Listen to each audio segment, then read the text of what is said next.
రైలకోడూరు MLA అరవ Sridhar Janasena party ఆయన మహిళ మీద లైంగికంగా వేధింపులు చేసిన అత్యాచారం చేసిన పవన్ కళ్యాణ్ ఎందుకని ఇప్పటి వరకు స్పందించలేదు? పవన్ కళ్యాణ్ గారు దేని మీద స్పందించారండి. చంద్రబాబు నాయుడు గారు తిరుమల లడ్డూలో జంతుకు కలిపారు అని ఒక్క మాట చెప్పితే పాపం ఆయన కింద నుంచి పైదంకా కాషాయం కట్టుకొని పరకెత్తుకొని పోయి మెట్లు కడిగారు. ఏమైంది ఇప్పుడు లేదన్నారు, మాట్లాడడం లేదు. కేవలం అధికారంలో ఉండటానికి, చంద్రబాబు నాయుడు అధికారంలో ఉండటానికి మాత్రమే పవన్ కళ్యాణ్ గారు పనిచేస్తున్నారు. ఆయనకు ప్రజల పట్ల, ప్రజల యొక్క అవసరాల పట్ల, అతని యొక్క పార్టీ పట్ల నిబద్ధత లేదు.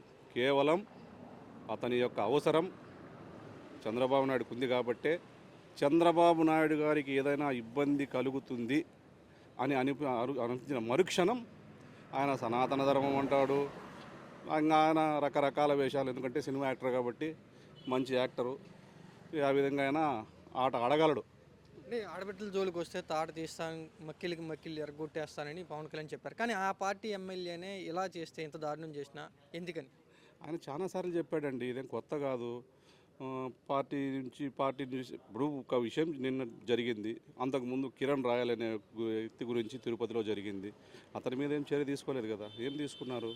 మరి ఇతను అంతే. అతను ఒకటేనండి, తాట తీస్తానన్నా తోలు తీస్తానన్నా అతనేం మటన్ కొట్టు పెట్టుకోలేదు కదా. చికెన్ షాపు, మటన్ షాపు పెట్టుకుంటే చర్మం తీయడము, తాట తీయడము, తోలు తీయడము ఇవన్నీ చెప్పడానికి బాగానే ఉన్నాయి, వినడానికి బాగున్నాయి. కానీ క్షేత్రస్థాయిలో ప్రజలకు తెలుసు పవన్ కళ్యాణ్ ఏంది, చంద్రబాబు నాయుడు ఏంది అనేది. మనం దాని గురించి ఎక్కువ మాట్లాడాల్సిన పనిలే. రాబోయే ఇప్పుడు స్థానిక సంస్థల ఎలక్షన్స్ పెడితే, రాబోయే స్థానిక సంస్థల ఎలక్షన్స్లో ఎవరి తోలు తీస్తారు, ఎవరి తాట తీస్తారు అనేది ప్రజలు చూపిస్తారు, మీరు కూడా చూస్తారు. దాని గురించి పెద్దగా ఆలోచించే పనేం లేదు.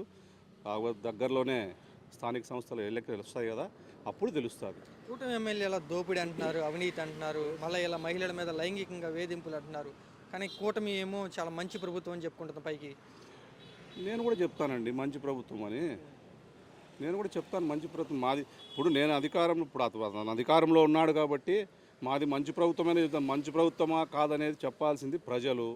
దాదాపు 2 సంవత్సరాలు గడిచింది. ఇది మంచి ప్రభుత్వమా కాదా, ఈ మంచి ప్రభుత్వంలో ఏం జరిగింది, గత ప్రభుత్వంలో ఏం జరిగింది, జగన్మోహన్ రెడ్డి గారు పెట్టిన పథకాలు ఎలా ఉన్నాయి, ఇప్పుడు ఎలా ఉన్నాయి అనేది క్షేత్రస్థాయిలో వెళ్ళి ప్రజలను అడిగితే, గ్రామ స్థాయిలోకి వెళ్ళి ప్రజలను అడిగితే ప్రజలు చెప్తారు. మనం చెప్పాల్సిన పని లేదు.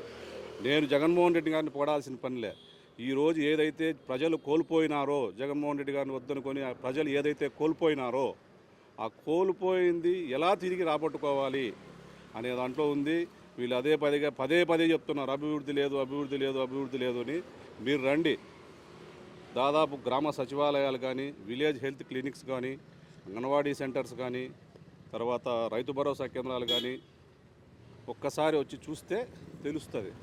ఉమ్మడి అనంతపురం జిల్లాలో మొట్టమొదటిసారిగా రైతు భరోసా కేంద్రాన్ని ఉమ్మడి అనంతపురం జిల్లాలో కదిరి రూరల్ మండలం ముత్యాల చెరువులో అత్యంత అద్భుతంగా కట్టి ఓపెన్ చేయించింది ఘనత జగన్మోహన్ రెడ్డి గారిదే. వారి అడుగుజాడల్లో మేము నడిచి అక్కడ ఒక అద్భుతమైనటువంటి రైతు భరోసా కేంద్రం ఏర్పాటు చేయడం జరిగింది. రైతులందరూ చాలా హ్యాపీగా ఫీల్ అవుతున్నారు. ఇప్పుడు అదే రైతు భరోసా కేంద్రం నిరుపయోగంగా మారిపోయింది. ఎవరు పట్టించుకునే వాళ్ళు లేరు. రైతులకు కావాల్సినటువంటి యూరియా కానివ్వండి, మందులు కానివ్వండి ఏవి దొరకడం లేదు. ఆ యొక్క రైతుల గురించి కూడా ఎవరు పట్టించుకోవడం లేదు. కేవలం వారి యొక్క అభివృద్ధి, వారి యొక్క స్వార్థం, వారి యొక్క విధానాల్లోనే కనిపిస్తోంది. అంత తప్ప ఇక్కడ ఎక్కడా ఏంది జరిగింది లేదు, జరగబోయేది లేదు. కేవలం నీటి మీద మూటలు మాత్రమే రాస్తున్నారు.